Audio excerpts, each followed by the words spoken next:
This is Himanshi and welcome to let's learn. सभी को good evening, नमस्कार, राम राम, सत श्री अकाल, अस्सलाम वालेकुम, what you feel connected with.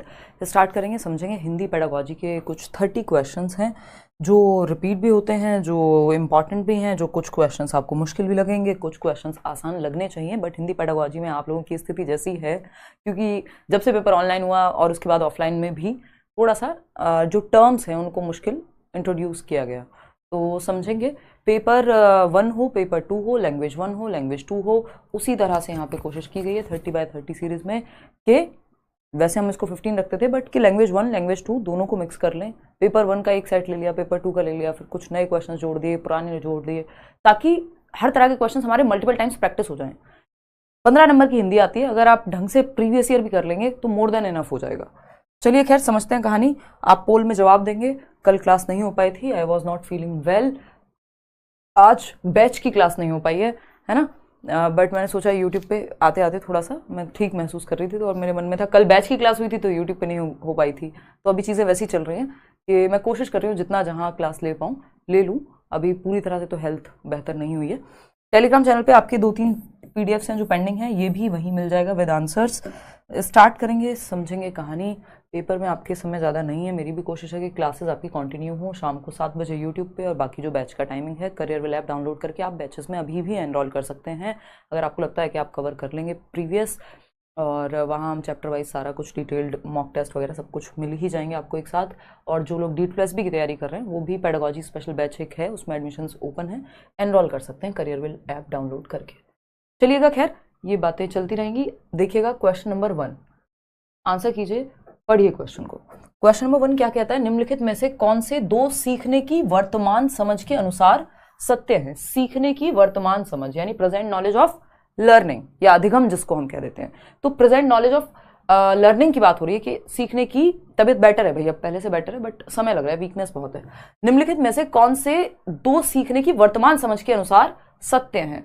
पहला ऑप्शन है त्रुटियां सीखने के वर्तमान समझ का मतलब क्या है? जो प्रेजेंट में हम जैसे लर्निंग को देखते हैं, और प्रेजेंट में लर्निंग को कैसे देखते हैं? कंस्ट्रक्टिविज्म यानी रचनावाद के अनुसार देखते हैं अगर हम देखें तो, यानी बच्चे को एक्टिव रखना चाहते हैं हम। वर्तमान समझ से ताल्लुक यहाँ पे ये है, ये उर्दू निकल के आ रही है ना। वर्तमान समझ से जो मतलब है वो ये है कि रचनावाद या प्रेजेंट में हम लर्निंग को कैसे देखते हैं, और प्रेजेंट में रचनावाद या पियाजे वाइगोत्स्की जो कंस्ट्रक्टिविज्म है वो ज्ञान की रचना पे फोकस करता है कि बच्चा सीखे और सीखने में गलतियां भी पार्ट हुई, यानी बच्चा सक्रिय रहे। कुल मिला के सीखने की वर्तमान समझ ये कहती है कि बच्चा क्या रहे? सक्रिय रहे, एक्टिव लर्निंग करे। ठीक, अब इन 4 ऑप्शंस में से जहां बच्चा एक्टिव है वो ठीक होंगे, चारों में है तो चारों ठीक होंगे। देखते हैं, त्रुटियां सीखने के क्षेत्र हैं या सीखने से संबंधित हैं, सीखने का एक पहलू है, एक पार्ट एंड पार्सल है, लर्निंग का ही एक हिस्सा है। ऐसा नहीं हो सकता कि कोई सीखे और गलती कभी ना करे। तो गलती, त्रुटियां मतलब गलतियां, मिस्टेक्स, एरर्स, तो पार्ट ऑफ लर्निंग है। बिल्कुल सही बात है, पॉजिटिव बात है, बच्चा एक्टिव है। त्रुटियां भाषा अधिगम में बाधा डालती हैं, ये सोच प्रेजेंट में नहीं है। कभी लोग मानते होंगे, व्यवहारवाद में मानते होंगे लोग, या किसी और विचारधारा में मानते होंगे। आज के समय में हम लर्निंग को ऐसे नहीं देखते कि जो लर्निंग है उसमें एरर्स अगर हो रहे हैं तो वो बहुत प्रॉब्लमेटिक बात है। नहीं, अगर गलतियां होंगी ही नहीं तो सीखेंगे भी नहीं। आप सीखेंगे तो गलतियां भी होंगी, वो पार्ट है उसका, कम होंगी ज्यादा होंगी, सीखते सीखते सीख जाएंगे। त्रुटियों को तुरंत ही सुधार देना चाहिए, ये भी एकदम खराब चीज है, क्योंकि तुरंत ही का मतलब है आप बच्चे को मौका नहीं दे रहे खुद से एक्सप्लोर करने का, खुद से जानने का, खुद से अन्वेषण करने का। बच्चे को सक्रिय रखना है हमें, एकदम से उसके दिमाग में चीजें भर नहीं देनी है ना। वो कोई फोन नहीं है जिसमें सब कुछ फीड कर देना है। जग एंड मग मेथड कहते हैं इसको, कि जग है खाली बर्तन बच्चा, आप उसमें भर रहे हो ज्ञान, तो वो खराब तरीका। तुरंत नहीं सुधारना है, उसको मौका देना है गलती को रियलाइज कर पाने का। त्रुटियां शिक्षकों के लिए पृष्ठ पोषण का काम करती हैं, यानी न्यूट्रिशन का काम करती हैं, एक तरह से खाना देने का काम करती हैं कि बच्चे को हम और अच्छे से सिखा पाएंगे। आपको मौके मिलते हैं एज अ टीचर, जब आप बच्चों की गलतियां समझते हैं तो आपको समझ में आता है कि आपके मेथड में कहाँ कमी है, आप कैसे बेहतर सिखा सकते हैं, या कितना बच्चे ने सीख लिया है। तो A पॉजिटिव है, D पॉजिटिव है, ये दोनों बातें यहाँ सही है, जो कि कितने लोग बता पा रहे हैं? 78% लोग सही जवाब दे रहे हैं। ठीक, तो A तथा D ये बात सही है, कोई दिक्कत परेशानी इस बात को समझने में नहीं होनी चाहिए, क्योंकि B और C सही नहीं है। ना तो गलतियां बाधा हैं त्रुटियां, और ना ही उनको तुरंत सुधारना है। ठीक, क्वेश्चन नंबर 2 देखिएगा एक बार, ये एकदम बेसिक सा क्वेश्चन है, जमाने भर से, मतलब जब से सीटेट है मुझे लगता है ये आ ही रहा है क्वेश्चन, बस इसकी फॉर्म चेंज हो जा रही है, पूछने का तरीका बदल जा रहा है। ठीक है ना। अभी मैं बताऊंगी कैसे और क्यों। क्वेश्चन नंबर 2 क्या कहता है, देखते हैं। हाँ टाइम लगेगा हिबा, ठीक हो जाएगी तबीयत। आरंभिक वर्षों के दौरान बच्चे दीवारों, फर्श, कागज आदि पर आड़ी तिरछी रेखाएं बनाते हैं। दीवार मिल गई बच्चे को तो वो जो हाथ में आएगा वो कुछ भी बना देगा उसका। फर्श पे भी वो चौक मिल गई, उसको चौक चलाने लगेगा। कोई कलर मिल गया, कलर। कोई मम्मी का काजल भी मिल गया, मतलब आजकल के जमाने में हमारी मम्मियां तो काजल पता नहीं ढूंढना पड़ेगा हमें तब मिलता, कहीं अगर मिलता भी तो, है ना। लेकिन आजकल तो ये कॉमन चीज है, आईलाइनर मिल जाएगा तो वो बच्चा जो हाथ में आ गया उससे कर लेगा। पेन मिल गया, पेंसिल मिल गई, कलम मिल गई, कागज मिल गया, जहां पे मिलेगा वो कुछ भी आड़ी तिरछी लाइनें खींचना शुरू कर देगा। ये क्या है? शुरुआती सालों में आरंभिक साक्षरता का भाग है, यानी पार्ट ऑफ एमरजेंट लिटरेसी। ये मैं इंग्लिश में क्यों बता रही हूं, क्योंकि इंग्लिश के क्वेश्चंस भी ट्रांसलेटेड आते हैं लैंग्वेज में। अब इंग्लिश और हिंदी में क्वेश्चंस सेम ही रह गए हैं, ठीक है ना। देखते हैं। खैर फिर आते हैं अधिगम के लिए इसके कोई मायने नहीं है। क्यों नहीं है भाई? मायने हैं। ये क्या है, राइटिंग की स्टेजेस में आता है एक तरह से। स्क्रिबलिंग बोल देते हैं इसको। स्क्रिबलिंग का क्वेश्चन बहुत जमाने भर से आता है, मतलब बहुत पहले से आता है। अब ये एमरजेंट लिटरेसी जो है 2-3-4 साल से पूछने लगा है, उससे पहले नहीं था। गणित का सीखना, यानी गणित सीख रहा है बच्चा। आड़ी तिरछी लाइन का मतलब गणित कब से हो गया? भाषा अधिगम है भाई, भाषा की तो ऐसा कोई खास समझ नहीं बन रही है यहाँ पे। तो ये क्या है? ये आरंभिक साक्षरता का भाग है। बड़े लेवल पे अगर देखें तो भाषा के अंदर आ जाएगा, बट क्योंकि हमारे पास एग्जैक्ट आंसर है तो हम क्यों जाएं इसमें। आरंभिक साक्षरता का भाग है यानी एमरजेंट लिटरेसी, यानी बच्चा पेन पकड़ना सीख रहा है, कुछ भी टेढ़ी मेढ़ी लाइनें ये वो जब बुक उठा करके, और उसको पढ़ना नहीं आता, एक क्वेश्चन ऐसे भी पूछा जाता है बट वो पलट पलट के देख रहा है चीजों को, कोशिश कर रहा है पिक्चर से आइडिया लगाए कि इस कहानी में क्या होगा, वो भी एमरजेंट लिटरेसी का ही पार्ट है, यानी आरंभिक साक्षरता का ही पार्ट है। अभी साक्षरता आई नहीं है बट वो शुरुआत की एक्टिविटीज कर रहा है साक्षरता आने से पहले। तो ये इसको कहेंगे क्या, और इसको स्क्रिबलिंग कहते हैं। बट ये पार्ट किसका है? पार्ट है ये आरंभिक साक्षरता का, emergent literacy in English. Question number 3 देखिएगा क्या कहता है। क्वेश्चन नंबर 3 ये कहता है लेखन के किस उपागम को लिखने के द्वारा लिखना सीखना कह सकते हैं, यानी writing by the process of writing itself. मतलब सीख रहे हैं आप, लिखना सीख रहे हैं। Learning to write by writing itself, मतलब लिखना सीख रहे हैं, लिखने के द्वारा ही सीख रहे हैं कि जो मन में आए लिखो, ठीक है ना। तो प्रक्रिया उपागम है, उत्पाद है, दूसरे के लेखन की नकल करना इमिटेशन है, या बिंदुओं में लिखना है यानी पॉइंट टू पॉइंट लिखना है। तो पॉइंट टू पॉइंट का कोई केस बनता नहीं है, या दूसरे के लेखन की नकल करना यानी इमिटेट करना, ऐसी भी कोई बात नहीं है। लिखने के द्वारा लिखना सीखना, इतनी बार क्वेश्चन रिपीट हुआ है ऑनलाइन ऑफलाइन हर तरह के एग्जाम में, इसको प्रक्रिया उपागम कहते हैं। प्रोसेस है ना, you are learning to write by writing itself, मतलब आप लिखना सीख रहे हैं लिखने के द्वारा ही, यानी प्रक्रिया के माध्यम से आप लिखना सीख रहे हैं। आपके मन में जो आया, अपनी कोई बात आपको एक्सप्रेस करनी है, आप लिख करके ला रहे हैं। यानी यहां पे कोई फिक्स रूल हो जरूरी नहीं है, आप अपनी भावनाओं को या अपने विचारों को, किसी टॉपिक पे भी हो सकता है, ऐसे फ्री फ्लो में भी हो सकता है, आप लिख रहे हैं। प्रक्रिया उपागम पहले, अब इसमें भी कई सारी प्रोसेस स्टेप्स होते हैं कि आप ड्राफ्ट करेंगे, कोई चीज लिख रहे हैं किसी चीज के बारे में, बहुत सारी चीजें हैं। उत्पाद उपागम जो है आपका, वो वैसा हो जाता है, एक तरह का मॉडल, आपको कुछ एक स्ट्रक्चर पहले से गिवन है, उसी बेसिस पे आप लिख रहे हैं। आपको कह दिया गया कि इस कहानी के जैसी ही दूसरी कहानी लिखो, बिल्कुल लगभग सेम ही होनी चाहिए। या फिर जो हम कहते हैं जिसको डिक्टेशन, श्रुतलेख, वो भी उत्पाद उपागम का ही उदाहरण है, यानी प्रोडक्ट राइटिंग का ही उदाहरण है कि आपको एग्जैक्ट पता है प्रोडक्ट फाइनल क्या होगा, इसी के अराउंड आपको चीजें लिखनी है। तो प्रक्रिया उपागम है लिखने के द्वारा लिखना सीखना। आगे बढ़ेंगे क्वेश्चन नंबर 4 पर। यह क्या पूछा है, उत्पादक शब्द संपदा से क्या तात्पर्य है, बताइएगा। उत्पादक का मतलब होता है प्रोड्यूस करना, कुछ बनाना, कुछ क्रिएट करना। शब्द संपदा से यानी वोकैबुलरी की बात हो रही है, शब्द संपदा मतलब से क्या तात्पर्य है।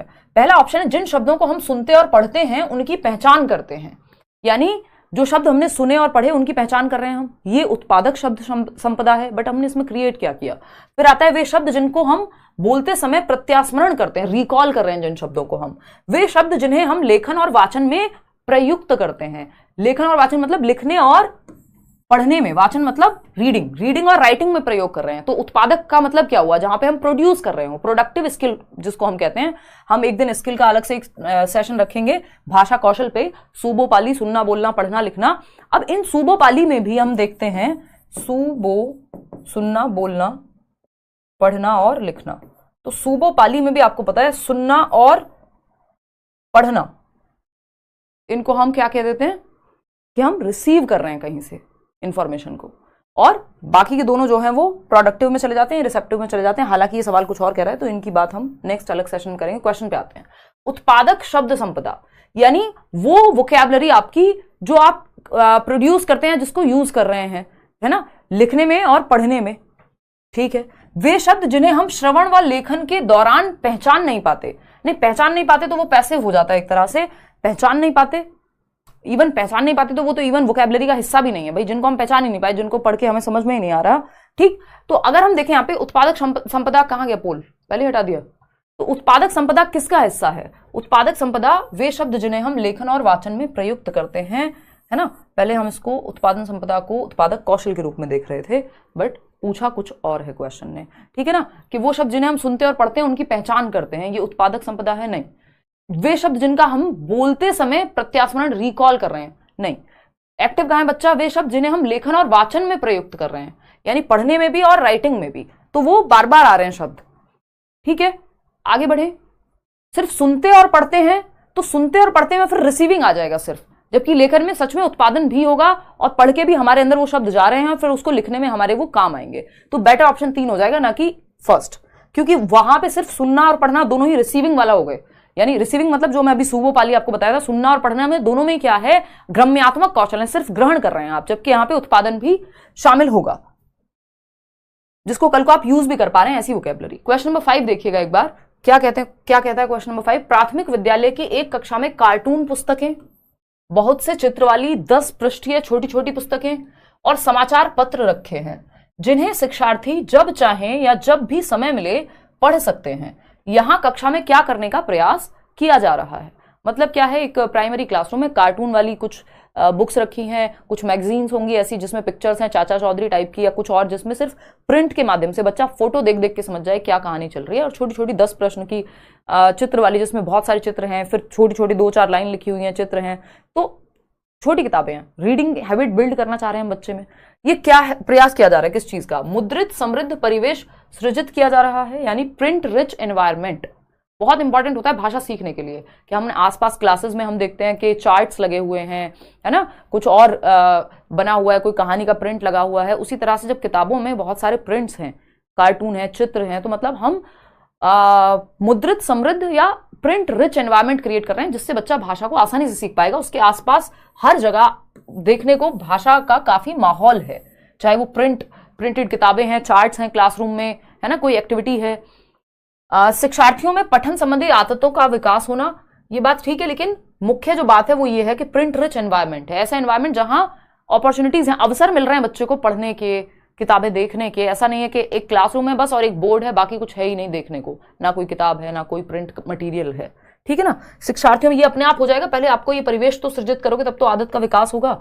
शिक्षार्थियों में पठन समूह सृजित किए जा रहे हैं, समूह की तो बात ही नहीं है, अकादमिक परिवेश नहीं, इसको प्रिंट रिच एनवायरमेंट करते हैं। बाकी तीनों बातें आपको सही लग सकती हैं, बट टू द पॉइंट यहाँ पे फैक्चुअल क्वेश्चन है जिसका आंसर यही बनेगा। क्वेश्चन नंबर 6 देखिएगा, क्या कहता है क्वेश्चन नंबर 6। ये कहता है कक्षा 3 की अध्यापिका, क्लास 3 है, कक्षा 3 की अध्यापिका अपने शिक्षार्थियों को विशेषण पढ़ाते समय, यानी एडजेक्टिव पढ़ा रही हैं, है ना, यानी विशेषण वो शब्द जो किसी की विशेषता बताएं, जैसे चालाक लोमड़ी हम पढ़ते थे बचपन में, ठीक। तो पढ़ाते समय उन सभी शब्दों की सूची बनाने के लिए कहती है जो किसी वाक्य में व्यक्ति या वस्तु की खूबी का वर्णन करे।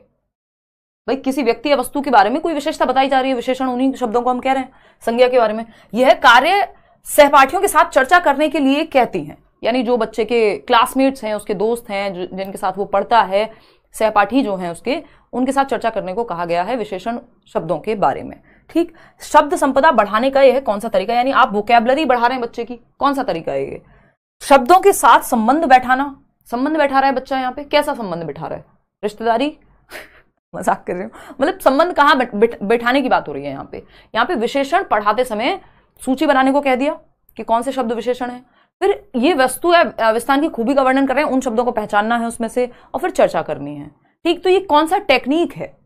वर्णन करने वाले शब्दों की बात हो रही है, सिर्फ वर्णन की नहीं, विशेषण की बात हो रही है। संदर्भ में विशेषण, सिर्फ विशेषण की ही बात नहीं है, बहुत सारे शब्दों में से विशेषण छांटना है। इसका मतलब शब्द तो बाकी भी आने चाहिए, जो नॉर्मल संज्ञा है, सर्वनाम है, उन सब और विशेषण है या और बहुत सारा के शब्द हैं, उन शब्दों में से विशेषण को छांटना है, तो इसका मतलब बाकी शब्द भी तो आते होंगे बच्चे को, तो सिर्फ विशेषण सिखाना थोड़ी है ये। यहां पे संदर्भ में शब्द संपदा है कि आपकी जो वोकैबुलरी बिल्ड हो रही है वो कॉन्टेक्स्ट में हो रही है कि आपने एक चैप्टर पढ़ाया, मान लीजिए चालाक लोमड़ी, अब लोमड़ी का चालाक होना क्या है, विशेषण है, तो ये संदर्भ में आपने विशेषण सिखा दिया, अलग से विशेषण के रट्टे नहीं लगवाए हैं, ठीक है ना। तो ये संदर्भ में शब्द संपदा है, इसमें चाहे विशेषण होता चाहे संज्ञा होती, बात बराबर होती, आंसर यही होता। आगे बढ़ते हैं क्वेश्चन नंबर 7 पे, देखिएगा एक बार। क्वेश्चन नंबर 7 क्या कहता है? क्वेश्चन नंबर 7 है भाषा अधिगम और अर्जन के बारे में कौन सा कथन सही नहीं है। भाषा अधिगम यानी लैंग्वेज लर्निंग और लैंग्वेज एक्विजिशन आता ही है इस पे क्वेश्चन, इस पे हम अलग से एक सेशन भी रखेंगे। तो भाषा अधिगम और अर्जन के विषय में कौन सी बात सही नहीं है, यानी नॉट राइट। मुद्रित का मतलब है प्रिंटेड, प्रिंट रिच एनवायरमेंट, जहां पे जैसे ये नोट है तो इस पे कोई एक इमेज बनी हुई है, किसकी, एलोरा की गुफाएं, 20 रुपए का नोट है, तो ये प्रिंट है, प्रिंट, ये मुद्रित है। प्रिंट रिच एनवायरमेंट उसी को कह रहे हैं जहां मुद्रित परिवेश हो। देखिएगा एक बार क्वेश्चन नंबर 7 का आप लोग सेकंड ऑप्शन कह रहे हैं 82% लोग। भाषा अधिगम और अर्जन के बारे में कौन सा कथन सही नहीं है, नॉट पूछा है। यदि अवसर और परिवेश दिया जाए तो सभी बच्चे अनेक भाषाएं सीख सकते हैं, बात तो सही है, हमें चाहिए नेगेटिव, है ना, नॉट चाहिए, नहीं लिखा हुआ है, तो ये तो सही बात है। प्रथम भाषा दूसरी भाषा के अधिगम के में व्यवधान डालती है, ये बात आप लोग बिल्कुल सही कह रहे हैं कि ये बात गलत है। हम तो यहाँ पे बहुभाषिता की बात कर रहे हैं कि जितनी भाषाएं हो सके आप सिखाइए बच्चे को, है ना, और उसकी मातृभाषा का भी प्रयोग करिए। जो 3 लैंग्वेज फॉर्मूला है, त्रिभाषा सूत्र, नेशनल एजुकेशन पॉलिसी जो नई शिक्षा नीति है वो कह रहे हैं कि आप बहुभाषिता की बात कीजिए, त्रिभाषा सूत्र की बात कीजिए, बच्चे की मातृभाषा को भी सपोर्ट कर रहे हैं, स्कूल की भाषा भी सीख रहा है, वो कोई एडिशनल लैंग्वेज वैकल्पिक विषय भी पढ़ रहा है संस्कृत की तरह या और जो अन्य भाषाएं हैं। और हम यहाँ कह रहे हैं कि जो प्रथम भाषा है, जो मातृभाषा है, मान लीजिए बच्चे को जो भाषा आती है वो नई भाषा सीखने में उसको दिक्कत देगी, नहीं, हमें तो हेल्प क्रिएट करनी है उस भाषा से, तो दिक्कत नहीं देगी, ये बात गलत हो जाएगी। भाषा अधिगम अर्थ से शुरू होना चाहिए और फिर उसके स्वरूप को समझने की बात होनी चाहिए, ये बात अपनी जगह सही है। यहाँ अर्थ समझ में आ जाए बच्चे को, फिर उसका स्ट्रक्चर समझाइए आप। भाषा प्रथम भाषा द्वितीय भाषा के अधिगम को समर्थित करती है, ये बात एकदम सही है कि फर्स्ट लैंग्वेज जो है सेकंड लैंग्वेज के लिए एक ब्रिज का काम करेगी, हेल्प क्रिएट करेगी। आपको हिंदी आती है, अब हिंदी से आपको इंग्लिश में सीखनी है चीजें, तो आप कुछ हद तक, जैसे मैं अभी मुद्रित परिवेश की बात हो रही थी तो मैंने आपको प्रिंट रिच एनवायरमेंट बता दिया। जो बच्चे इंग्लिश मीडियम के हैं उनको आसानी समझ में आ जाता है, बच्चे मतलब छोटे बच्चे, मजाक कर रही हूँ, मतलब जो लर्नर्स जो हैं आपके, ये हमारी आदत हो जाती है फ्लो में कई बार, क्या है कि जो लोग इंग्लिश मीडियम के हैं तो इंग्लिश मीडियम के लर्नर्स को समझना आसान है प्रिंट रिच एनवायरमेंट, जिसको हिंदी से समझ आ गया उसको हिंदी से समझ आ गया, तो दोनों भाषाएं हेल्प कर रही हैं एक दूसरे को, यहाँ पे तो समर्थित करती है, बट बाधा नहीं, व्यवधान डालती है, ये बात कहना गलत होगा भाषा अधिगम और अर्जन के बारे में। बल्कि जो लैंग्वेज है उसको अर्जित किया जा सकता है, उसका अधिगम भी किया जा सकता है अगर वो नेचुरल एनवायरमेंट में हो रही है तो। क्वेश्चन नंबर 8 देखिएगा, क्वेश्चन नंबर 8 क्या कहता है भाई, क्वेश्चन नंबर 8 क्या कहता है? क्वेश्चन नंबर 8 कहता है एक अध्यापक कक्षा के एक वर्णमाला के अक्षर लिखना सिखाती है, वह अक्षर लिखना सिखाने के लिए बताती है कि कहां से शुरू किया जाए और किस तरफ लेखनी मोड़ी जाए, यानी पेन, लेखनी का मतलब यहां पेन से है, पेंसिल से है, ठीक, कि भाई तुमको क बनाना है तो ऐसे ऐसे लेके जाएंगे इसको और ऐसे बना देंगे, मतलब जैसे भी ज्यादा फैशन वाला क बन गया, ठीक, मतलब क्या हुआ, टीचर ने लिखना सिखाया कि क्या शेप दें हम, अ से अनार, तो फिर पकड़ के भी कई बार हाथ से बताना पड़ता है बच्चे को, है ना। कई बार वो बुक्स होती हैं जो ऐसे डॉट डॉट वाली आती हैं तो वो हेल्प कर देती हैं, स्कैप फोल्ड कर देती हैं, मदद कर देती हैं।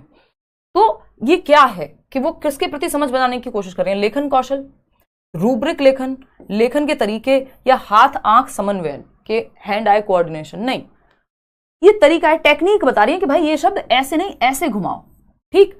तो शिक्षार्थियों में किसके प्रति समझ बनाने का प्रयास कर रही हैं, किसके प्रति, लिखने के तरीके क्या होते हैं इसके प्रति। लेखन कौशल में तो बहुत कुछ आ जाएगा, लेखन कौशल में तो आप किस तरह की राइटिंग का स्टाइल क्या है आपका वो भी आ जाएगा, विचार किस तरह से आप प्रस्तुत करेंगे, तो यहाँ पे लिटरली सिखाया जा रहा है कि कैसे लिखना है। अभी कौशल पे तो आप बहुत आगे की बात हो जाएगी वो, ठीक है ना।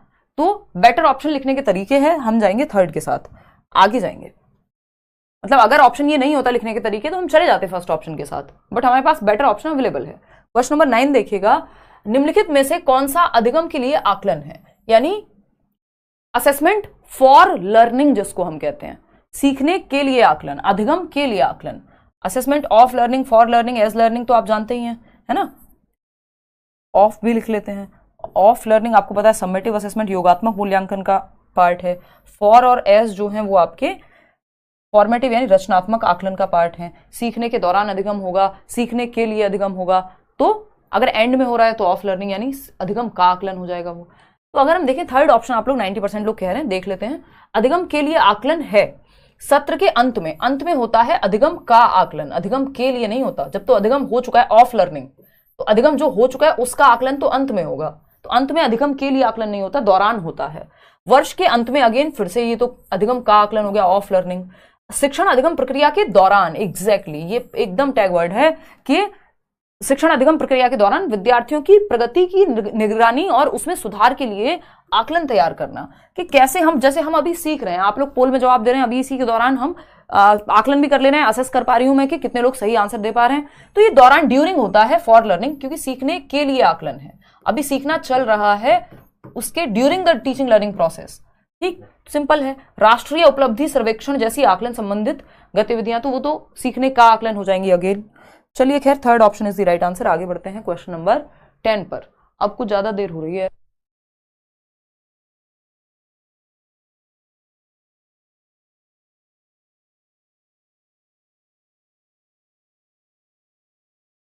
देखो क्वेश्चन नंबर 10 देखना, भाषा के साथ संलग्नता से क्या आशय है? भाषा के साथ संलग्नता यानी कहीं ना कहीं हम कह सकते हैं कि इन्वॉल्वमेंट कह लीजिए, जुड़ाव कह लीजिए। जुड़ाव तो शायद सही शब्द नहीं होगा यहाँ पे, है ना। तो भाषा के साथ संलग्नता से क्या आशय है? शिक्षार्थी भाषा के नियम सीखते हैं, इन्वॉल्वमेंट ही कहेंगे इसको इंग्लिश में। अध्यापक भाषा अधिगम के लिए शिक्षार्थियों के साथ काम करते हैं। शिक्षार्थी शब्दों और वाक्यों का अर्थ समझे बगैर उन्हें डिकोड करते हैं, तो ये तो पॉइंटलेस हो जाएगा, रट्टाफिकेशन हो जाएगा। शिक्षार्थी भिन्न भिन्न उद्देश्यों के लिए भाषा का प्रयोग करते हैं और सीखते हैं, यानी वो इन्वॉल्व हो रहे हैं, लैंग्वेज के साथ संलग्न हो रहे हैं, जुड़ रहे हैं। तो भाषा शिक्षार्थी भिन्न भिन्न उद्देश्यों के लिए भाषा का प्रयोग करते हैं और सीखते हैं। 85% लोग सही जवाब दे पा रहे हैं, ठीक है ना। सिर्फ अध्यापक भाषा अधिगम के लिए शिक्षार्थियों के साथ काम करते हैं, नहीं, यहाँ पे भाषा के साथ संलग्नता का मतलब है बच्चे विभिन्न उद्देश्यों में, तो बच्चा ज्यादा सक्रिय यहाँ है ना कि बाकी के ऑप्शंस में। तो fourth option is the right answer. आगे बढ़ेंगे, क्वेश्चन नंबर 11 देखिएगा। व्याकरण अधिगम में अर्थ से नियम की ओर जाने से क्या तात्पर्य है? इसको आपको ढूंढना है जवाब, फटाफट से बताना, आंसर कीजिएगा। कोई कह रहा है ऐसा लग रहा है मैम जैसे जीवन में कुछ चल रहा है। अरे कुछ नहीं चल रहा है यार, थोड़ी बहुत ड्राइविंग चलती है, उसमें भी इतना वीकनेस रहती है कि बैंड बज जाती है। कुछ नहीं चल रहा है जीवन में। अनार का जूस पियो, वाटरमेलन का जूस पियो, नींबू पानी पियो, और कौन सा पानी आता है वो, नारियल पानी पियो, हेल्दी खाओ, यही चल रहा है बस, और कुछ नहीं चल रहा है जीवन में। देखिएगा एक बार, बाकी जीवन है तो कुछ ना कुछ तो चलता ही रहेगा, देखिएगा।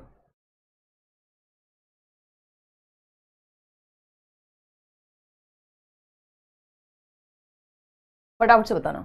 अगर हम देखें व्याकरण अधिगम में अर्थ से नियम की ओर जाने का क्या तात्पर्य है? अर्थ से नियम की ओर, अर्थ से नियम की ओर जाने का क्या तात्पर्य है? यानी मीनिंग से हम जा रहे हैं, रूल को समझ रहे हैं।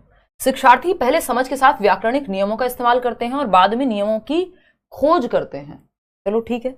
शिक्षार्थियों को सर्वप्रथम नियम सीखने के लिए कहा जाता है और बाद में उन नियमों का प्रयोग करने के लिए कहा जाता है।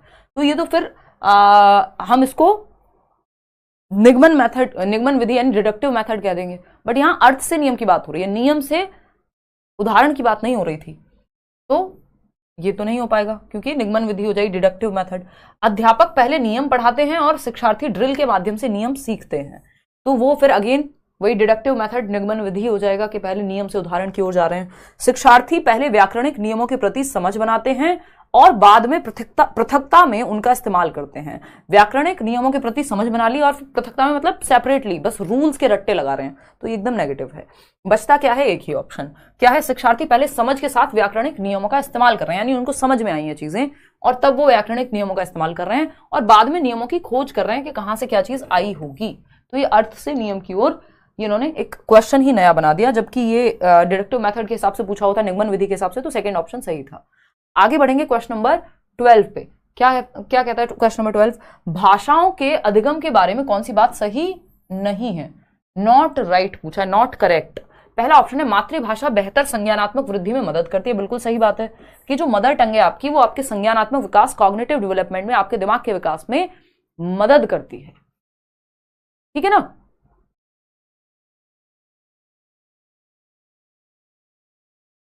बहुत बढ़िया रीटा, धन्यवाद। देखो एक बार फिर आते हैं, मातृभाषा दूसरी भाषाओं के अधिगम को बाधित करती है, यानी जो मदर टंग है वो सेकेंड लैंग्वेज जो है आपकी उसकी लर्निंग में प्रॉब्लम क्रिएट करेगी। यही तो एक क्वेश्चन था अभी इसी तरह का जो पूछा था, ये एकदम गलत बात है। मातृभाषा जो है वो बाधा नहीं क्रिएट करेगी, बैरियर नहीं बनेगी दूसरी भाषा सीखने में। भाषाएं तो आप कितनी भी सीखी, पहली भाषा बैरियर बननी नहीं चाहिए कायदे में, हम इस अप्रोच से जाते नहीं है ना, अगर सही तरीके से सिखाई जाए तो। मातृभाषा अंतः व्यक्तिक संप्रेषण कौशलों को सुगमता प्रदान करती है, सही बात है। जो इंटरपर्सनल स्किल्स हैं आपकी, मातृभाषा या लोगों से बात करना, मिलना जुलना, मातृभाषा में सीखने से अवधारणात्मक समझ में बढ़ोतरी होती है, यानी कॉन्सेप्चुअल अंडरस्टैंडिंग बेटर होती है, सही बात है। इसीलिए हम कह रहे हैं कि प्राथमिक स्तर पे क्या करिए, आप मातृभाषा में ही सिखाइए, क्योंकि बच्चे का कॉन्सेप्ट बेटर होगा, उसका संज्ञानात्मक क्षमता बेहतर होती है। अगर आप मातृभाषा में सिखाते हैं जल्दी से सीख पाता है, तो ये बात गलत होगी। जो गलत है वही सही है, क्योंकि पूछा ही गलत था। क्वेश्चन नंबर 13 देखेंगे एक बार। क्वेश्चन नंबर 13 क्या कहता है? शिक्षार्थी के वाचन कौशल यानी संप्रेषणात्मक क्षमता को विकसित करने के लिए सर्वाधिक उपयुक्त आकलन कार्य कौन सा है? यानी वाचन कौशल होता है पढ़ना, है ना, रीडिंग स्किल को बेटर करना है। शिक्षार्थी के वाचन कौशल यानी संप्रेषणात्मक, कम्युनिकेशन की भी बात हो रही है ना, संप्रेषण मतलब कम्युनिकेशन। वाचन कौशल संप्रेषणात्मक क्षमता को विकसित करने के लिए सर्वाधिक उपयुक्त आकलन कार्य कौन सा है? असेस कैसे करेंगे? किसी दी गई स्थिति में वक्तव्य लिखना, बात लिखने की तो हो ही नहीं रही है। खेल के किसी दृश्य का वर्णन करना, ठीक है। किसी श्रवण सामग्री को सुनना और इस पर प्रतिक्रिया देना। रोल प्ले में किसी पात्र को अभिनीत करना। देखो अब ये यहां पे कई बार क्या करते हैं, वाचन के साथ खिलवाड़ कर देते हैं, वाचन को कई बार ये बोलने से जोड़ देते हैं। जनरली जो वाचन कौशल होता है वो रीडिंग की बात रहती है, बट ये कई बार इस तरह से कॉन्टेक्स्ट में यूज करते हैं उसको। तो यहां पे ओवरऑल कम्युनिकेशन की बात हो रही है, क्योंकि इन्होंने बोलने की बात हो रही है, कहीं ना कहीं इन्होंने संप्रेषणात्मक लिख दिया है, कम्युनिकेटिव।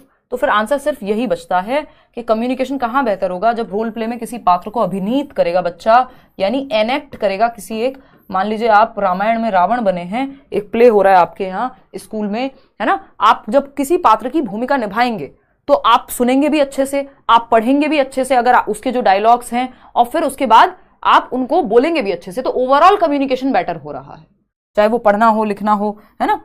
तो रोल प्ले अपने आप में बहुत ही हेल्पफुल साबित होता है कम्युनिकेशन को बेटर करने में, इवन ओवरऑल लैंग्वेज को, भाषा के अधिगम को बेहतर करने में। रोल प्ले मेथड है एक, कि आप रोल प्ले कर रहे हैं, अलग अलग पात्रों को अभिनीत कर सकते हैं। क्वेश्चन नंबर 14 देखिएगा। जीवा कुछ विशेष सूचना जानने के लिए कोई एक पाठ्य सामग्री पढ़ती है, इस प्रकार के पठन को क्या कहते हैं? बताइए। जीवा एक बच्ची है जो कोई विशेष सूचना, विशिष्ट सूचना भी आप इसको कह सकते हो, स्पेसिफिक डिटेल के लिए, विशिष्ट सूचना या स्पेसिफिक डिटेल के लिए, स्पेसिफिक डिटेल, कोई एक पर्टिकुलर बात है जिसको वो ढूंढना चाह रही है उस पार्ट में। जैसे मान लीजिए मैंने कोई बुक पढ़ी आज से 1 साल पहले, और मुझे आज उसके बारे में कुछ जानना है कि उसमें क्या कहा गया था, कुछ तो था जो मुझे पसंद था, जो बात कही गई थी आज। तो मैं क्या करूंगी, वो बुक खोल के देखूंगी, मैंने कहीं हाईलाइट किया हुआ होगा, कुछ तो होगा उस चैप्टर में, मैं वहां पे जाऊंगी और सर्च करूंगी कि मुझे जो बात चाहिए थी वो कही गई है या नहीं, है ना। मान लीजिए इवन आप एक वीडियो भी देख रहे हैं और वीडियो देखते हुए कोई लाइन आपसे मिस हो गई, या आपने जो सुना आप उसको दोबारा से सुनना चाहते हैं, कोई स्पेसिफिक बात है उस 1 घंटे की वीडियो में, आपको एक जगह पे सुनना है, तो आप पीछे जाएंगे। मान लीजिए 14वें क्वेश्चन पे, 14 क्वेश्चन पे आपको कोई दिक्कत थी, तो आप 14 क्वेश्चन सर्च करते हैं पूरे वीडियो में, मतलब आगे पीछे ढूंढ के पहुंचते हैं 14 पे। इसको क्या कहते हैं? इसको स्कैनिंग कहते हैं अंग्रेजी में, है ना, स्कैनिंग कहते हैं। बारीकी से पठन कह देंगे आप एक तरह से, कि आप स्कैन कर रहे हैं एक पर्टिकुलर डिटेल के लिए। इसको बारीकी से पठन का एक और उदाहरण पूछ लेता है, तो क्वेश्चन आया हुआ है आपके एग्जाम में कि जब आप अपने फोन में अपने प्रिय मित्र का नंबर सर्च कर रहे हैं, निकाल रहे हैं कि अच्छा प्रिय मित्र को फोन करना है, मान लीजिए आज निशा नहीं आई है तो मैं निशा का नंबर सर्च करती हूं, अगर एन पे जाके या प्रॉपर लिख के, या पहले अगर आप डिक्शनरी में भी कोई शब्द ढूंढ रहे हैं, इसका मतलब आप बारीकी से पठन या स्कैनिंग कर रहे हैं, है ना। स्किमिंग होता है जब आप ओवरऑल एक, स्कैमिंग होता है, स्कैमिंग तो स्कैमिंग ही होता है, स्किमिंग होता है आपका, स्किमिंग होता है जब आप ओवरऑल समरी जान रहे हैं किसी चैप्टर का, आपने ओवरऑल एक आइडिया लिया और देखा कि किसी बुक के कवर को देख रहे हैं, लूं या नहीं लूं, ये किस बारे में होगा, तो वो ओवरऑल आइडिया के लिए होता है या समरी के लिए स्किमिंग होता है, और स्कैनिंग आपका विशिष्ट सूचनाओं के लिए होता है। धन्यवाद रागिनी, बात क्लियर है? थोड़ा समय लगेगा, हाँ टाइम लगेगा चंदू, लेकिन हिंदी पेडागोजी की समस्या दूर हो जाएगी। इस पे भी हम सेशंस और लेंगे, डोंट वरी। तो सरसरी तौर पर पढ़ना तो स्किमिंग कहलाता है, वो बारीकी से पठन नहीं है। बारीकी से पठन या ये गहन अधिगम से ही जुड़ा हुआ है, गहन पठन से, ठीक। लेकिन टू बी प्रिसाइज तो इसको बारीकी से पठन कहते हैं। अगर यहां बारीकी से पठन होता ही नहीं तो हम गहन पठन के साथ चले जाते, क्योंकि गहन पठन जिसको हम इंटेंसिव रीडिंग कहते हैं उसी से जुड़ी हुई बात है। ये बारीकी से पठन भी उसी में होता है। एक्सटेंसिव में तो आप मजे के लिए पढ़ते हैं, है ना, तो वो गहन नहीं होता। द्रुतगामी गहन, क्योंकि गहन से जुड़ा हुआ है, बट ये बारीकी से पठन कहा जाएगा, क्योंकि आप एग्जैक्ट डिटेल ढूंढ रहे हैं। क्वेश्चन नंबर 15 देखिएगा, ये क्या कहता है भाई? क्वेश्चन नंबर 15 कुछ तो कहता ही होगा, है ना, वो कौन सा सीरियल था, ये रिश्ता क्या कहलाता है? तो देखिए जरा क्वेश्चन क्या कहता है। भाषा आकलन संबंधित है किससे? शिक्षार्थियों की उपलब्धि के मापन से, यानी कितना उन्होंने अचीव कर लिया है उसको आप मेजर कर रहे हैं, अचीवमेंट को, उससे। कक्षा में शिक्षार्थियों की श्रेणी का पता लगाने से फर्स्ट आया सेकंड आया बच्चा, ये नेगेटिव है। उनके संपूर्ण अथवा योगात्मक आकलन का मापन, संपूर्ण या योगात्मक कौन सा होता है? एसए, जिसमें जजमेंट के लिए आप आकलन कर रहे हैं कहीं ना कहीं, कितने परसेंट आया, नहीं। शिक्षार्थी की भाषा प्रवीणता का मापन, यानी कितनी मास्टरी है, लैंग्वेज पे पकड़ कितनी है बच्चे की, इस चीज को आप माप रहे हैं, तो ये भाषा आकलन से संबंधित है, ना कि ये देखने से कि कितनी उपलब्धि हो गई है। सबसे बेहतर ऑप्शन बेसिकली कुल मिलाकर के यही है यहाँ पे।